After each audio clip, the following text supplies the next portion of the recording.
એવી શક્તિ એટલે તો કહું કે આ બધાય રિમોટ આપણી પાસે છે. એક જ રિમોટ એ લઈને બેઠો એટલે એ એની પાસે છે એ સારું છે. નકર આ દુનિયા કોઈને જીવવાય નહીં. પણ ઘણા એના ફોન આવે, બાપુ આમ છે ને તેમ છે. જો મારી પાસે સીધી સલાહ, કારણ કે આપણે કઈ દોરા દાણા ના કઈ લેણા દેણા કઈ છે નહીં. આપણે કઈ ધતિંગ કરવું નથી, આપણે કઈ દુનિયાને લૂંટવી નથી. લૂંટવા વાળા લૂંટે છે એને મુબા, આપણે હવના કર્મ હવની પાસે. મારી પાસે ચોખ્ખી સલાહ, ભાઈ પહેલા તો તમારા મા બાપ, પછી તમારા કુળદેવી, તમારા ઈષ્ટદેવ અને મહાદેવ. આ પાંચને પકડી રાખો સાચા દિલથી. જિંદગીમાં કોઈ જે દુઃખ આવે તો જિંદગી ભર હું ગુલામી કરું. કોઈ જમીન વાળો હોય તેના ખેતરમાં હું પાણી વાળી. બરોબર છે બાપુ. સત્ય સ્વીકારવાનું છે, હો વાત ને એક વાત. મારી માં મને નો હાંસવે અજયભાઈ, તો તમારી માં મને થોડા હાંસવવાના છે. આ એક સીધી વાત છે. બરોબર. તો હું એની માથે જ ભરોસો ન રાખું. હે માં ઈંગળા હું આવડું બસાવજે, એ બચાવે જ છે. કેવું થોડું પડે એને, ઓટોમેટિક ખબર પડે. માગવું પડે, માગવું થોડું પડે, નથી સમજાતું. અમારો હંમેશા સમજાવવાનો સંદેશો છે. તમે જોવો જ છો, છોકરા મારી પાસે બેઠો તો હું ખીજાતો હોય, મારે હું લેવા દેવા. કોકના છોકરા કાંઈ પણ કરતો મારે હું લેવા દેવા કાંઈ છતાંય અમારો સમજાવવાનો જ પ્રયત્ન છે કે વડીલોના વિરોધમાં જાતા નહીં. તમારા સુખી થવું તો વડીલોના વિરોધમાં જાય નહીં, કોઈ જિંદગીમાં સુખી ન થાય. આપણા શાસ્ત્ર કહે, હું નથી કહેતો. મા બાપથી મોટું કોઈ નથી, મોટો ભાઈ બાપ સમાન ગણાય છે, શાસ્ત્રમાં છે ને. આ એટલું સ્વીકારી લઈને કાંઈ છે નહીં, રથ સ્વીકાર. મા બાપ અત્યારે બાપુ વૃદ્ધાશ્રમમાં પડ્યા હોય. મા બાપ વૃદ્ધાશ્રમ ઠીક છે, વૃદ્ધાશ્રમ હો જલાલી છે. કઈ રીતે ભાઈ જેના બાળ બચ્ચા હોય, એના બાળ બચ્ચાને એના બાળકોને સજા મળવી જોઈએ. ભાઈ તમે કરોડપતિ હોવા છતાં તમારા મા બાપને તમે હાંસવી નથી શકતા, એના માટે વૃદ્ધાશ્રમ ન હોય. કોઈ નથી એના માટે બરોબર બરોબર બરોબર છે. પછી આ અનાથ આશ્રમ, અનાથ આશ્રમમાં મા બાપ વાળાની કરી જવું છે. જેની પાસે કોઈ નથી એની સેવા, જેના કોઈ નહીં એના તમે થાવ. ભગવાન ઓટોમેટિક તમારી પ્રગતિ કરાવે. બાકી તો ઠીક છે, આમ કરો, ફલાણી માનતા રાખો, ફલાણી દોરો કરાવો, દાણા જોવડાવો, એમાં નહીં પડવા. આપણે જાગી ગયા, આપણા નામનું બધું લખાઈ ગયેલું છે, ખાલી આપણે રસ્તો સીધો રાખવાનો છે. આડાવડા હાજી તો તકલીફ આવે ને. ભણવા જતા હોય તો સીધા સ્કૂલે, સ્કૂલથી ઘર, ધંધે જતા હોય તો સીધા ઘરેથી ધંધેથી ઘરે. કોઈ દી જિંદગીમાં તકલીફ ન આવે. તકલીફો તો આપણે લાવીએ. મને નહીં કહેતો ઘણા કે બાપુ આમ કરો તેમ કરો, એટલે તમારું જ કહ્યું મારે માનવું હોય તો મારા બાપાનું માનીને, મારા મા બાપનું માનીને ઘરે ન રહેતું. હું આ દુનિયાની આંખ ઉગાડવા હાટું જ બહાર નીકળ્યો. સમજી ગયો? સમાજને હું કંઈક સારો સંદેશો આપું.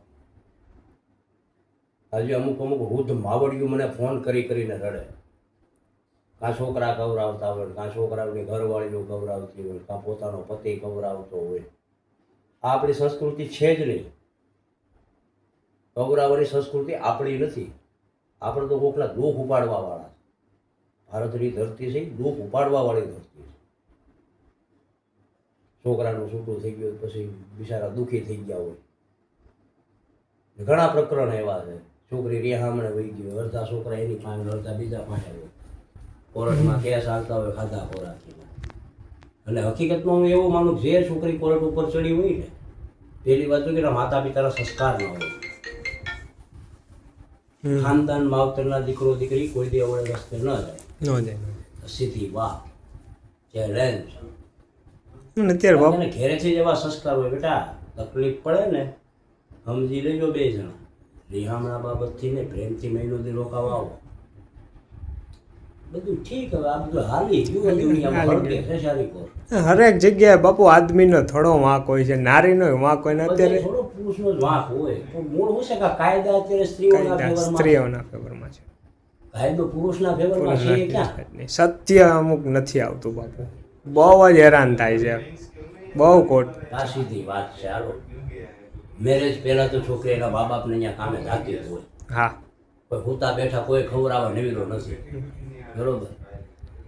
તો પછી કદાચ એ રિહામણે આવી હોય ને ખાધા ખોરાકીનો દાવો કરે, એ તો ખોટું છે ને. સામેવાળાની પોઝિશન ગરીબ હોય બિચારો, એક જણો કામ થયો 5-7 જણા ખાતા હોય, એ કઈ રીતે ખાધા ખોરાકીનો દાવો કરે? પરેશ બાપુ તોય વ્યાજે પૈસા લઈને ભરે છે એવા આ તો અન્યાય જ છે ને. અન્યાય. હવે એના સમાધાન કરાવો, એનો નિર્ણય આવવો જોઈએ. કાં હો ને રસ્તે અને કાં શાંતિથી ઘર આપો. દીકરીના માવતરે ઉપરાણું ન લેવું ન જોઈએ. લેવું જોઈએ. અમુકના સમજાવવાની મહેનત કરવી જોઈએ. બેન, તારો પતિ છે અને હાંસે એ ભગવાનનું રૂપ છે, પતિ દેવ ગણાય છે. ન ગણાવે તો ના પડે, ગણાય 100%. તમે દેવ તો કોઈ માનવા વાળું નથી આમાં. કોણ દેવ માને? ઠીક છે, આ બધી ધતિંગ પંચા 150 હાલે દુનિયામાં. આમ દોરો કરાવવા જાય ને આમ દોરો કરાવવા જાય. હવે માનો કે છોકરો કોઈ સેલ્સમેન હોય